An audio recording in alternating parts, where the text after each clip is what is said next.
Assalamualaikum warahmatullahi wabarakatuh. Selamat pagi anak-anak, bagaimana kabar kalian hari ini? Alhamdulillahirabbil alamin.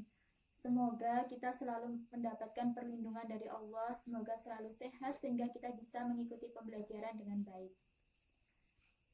Sebelum pembelajaran dimulai, mari kita berdoa terlebih dahulu agar pembelajaran hari ini dapat berjalan dengan lancar dan kita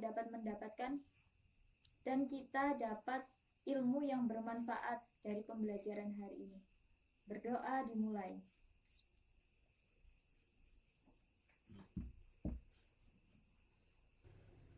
Berdoa selesai. Teks eksposisi adalah sebuah teks yang berisi informasi dan pengetahuan yang dimuat secara singkat dan padat. Lalu, apa sih tujuan teks eksposisi itu? Ayo, anak-anak, ada yang tahu nggak apa tujuannya? Ayo, ada yang tahu nggak? Jadi, tujuan teks eksposisi yaitu untuk menjelaskan informasi tertentu agar bisa menambah ilmu pengetahuan pembaca. Sehingga dengan membaca teks ini, maka pembaca akan mendapatkan pengetahuan secara rinci dari suatu hal atau kejadian. Struktur teks eksposisi yaitu ada tiga struktur penyusun. Ada tiga struktur dalam teks eksposisi. Pertama yaitu pendapat atau tesis. Di sini, pendapat atau tesis ini adalah bagian teks yang berisikan pernyataan pendapat penulis, disebut juga bagian pembuka. Yang kedua itu argumentasi. Argumentasi adalah bagian yang memuat alasan yang bisa memperkuat argumen penulis dalam memperkuat ataupun menolak suatu gagasan. Yang ketiga yaitu penegasan ulang. Pendapat atau reiteration, bagian yang berisi penegasan ulang pendapat penulis.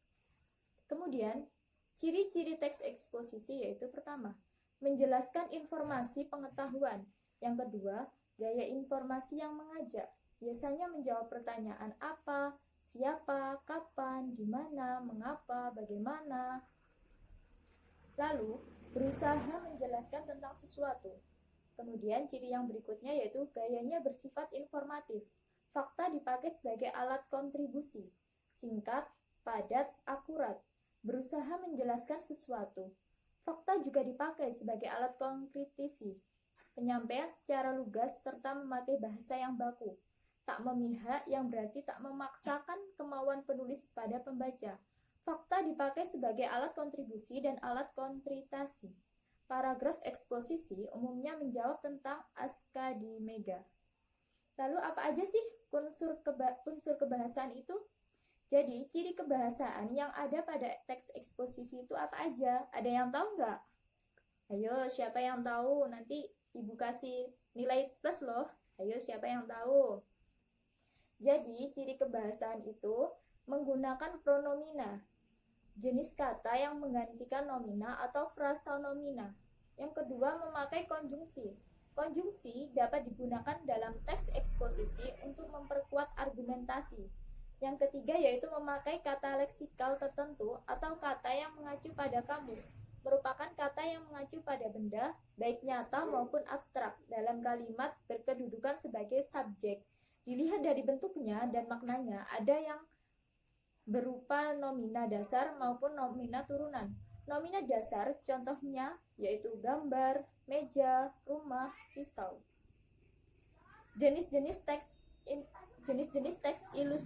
eksposisi ilustrasi yaitu menggunakan penggambaran secara sederhana atau bentuk konkret dari suatu ide, mengilustrasikan sesuatu yang mempunyai kesamaan sifat menggunakan frasa penghubung. Yang kedua, teks eksposisi berita, yaitu memberikan informasi dari suatu kejadian, sering dijumpai dalam berita atau surat kabar. Yang ketiga yaitu teks eksposisi perbandingan. Teks eksposisi perbandingan yaitu menerangkan ide atau gagasan pada kalimat utama dengan metode perbandingan.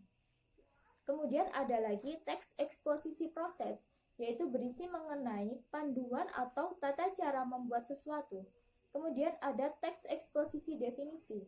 Di sini teks eksposisi definisi yaitu berisi tentang pengertian dari suatu objek.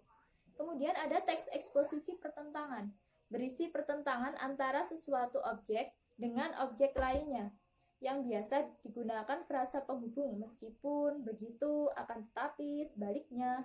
Kemudian ada teks eksposisi analisis, di mana teks ini berarti proses memisahkan sesuatu masalah dari suatu gagasan utama menjadi beberapa sub-bagian, kemudian melakukan pengembangan secara berurutan. Gimana? Dari sini ada yang belum dipahami? Apa ada pertanyaan? Baiklah, itu tadi materi tentang teks eksposisi. Setelah ini, Ibu akan mengirimkan beberapa artikel, kemudian kalian analisis mana bagian dari struktur teks eksposisi, mana bagian dari unsur kebahasaan teks eksposisi. Kemudian kalian tulis ke dalam, diketik, kemudian dikirim melalui Google Classroom. Bisa dipahami anak-anak? Cukup sekian pembelajaran hari ini, semoga bermanfaat dan semoga kita dapat memperoleh ilmu yang sudah disampaikan. Sekian pembelajaran hari ini dan sampai jumpa pada pertemuan selanjutnya dengan materi yang baru tentunya. Wassalamualaikum warahmatullahi wabarakatuh.